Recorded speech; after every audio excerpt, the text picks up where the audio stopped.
Nagluluto tayo ng ating dinner. Ito guys ang ating dinner. Sila nakakakilala dito guys.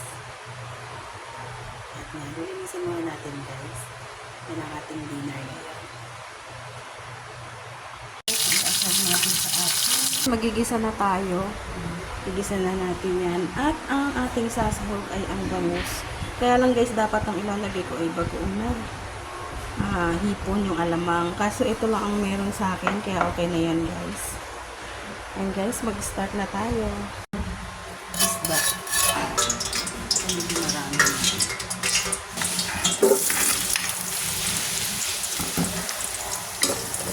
And guys, mekos. And guys, ang ating ulam.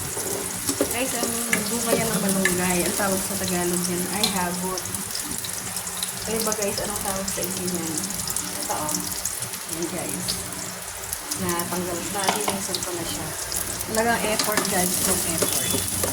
Kasi ang hirap tanggalin ng ano niya. Ang hirap linisan. Kaya magano ka talaga ng time. Para yan.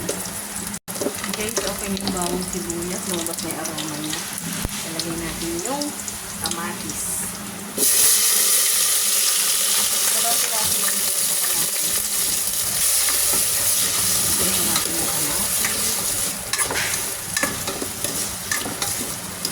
Ito guys na bagoong. Ito lang guys yung nilalagay ko. Kasi lahat mabili lang alamang.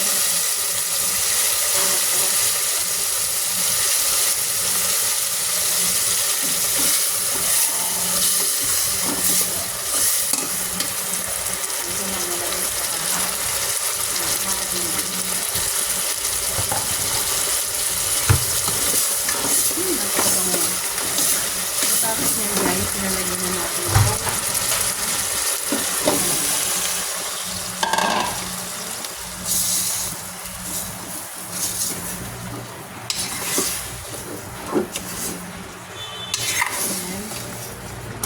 Mekos lang natin yan guys.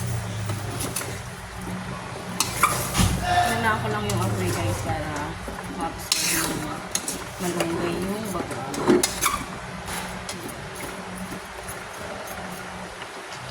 Meron natin lalagay yung sahog. And then, lalagyan natin yun ng seasoning. Lalagay tayo ng konting seasoning, guys.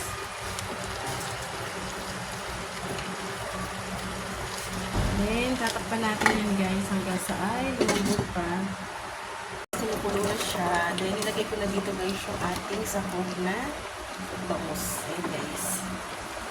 Bangus ang ating sinahog. Boneless naman to, guys. Ayan. Tingnan natin kung malambot na siya.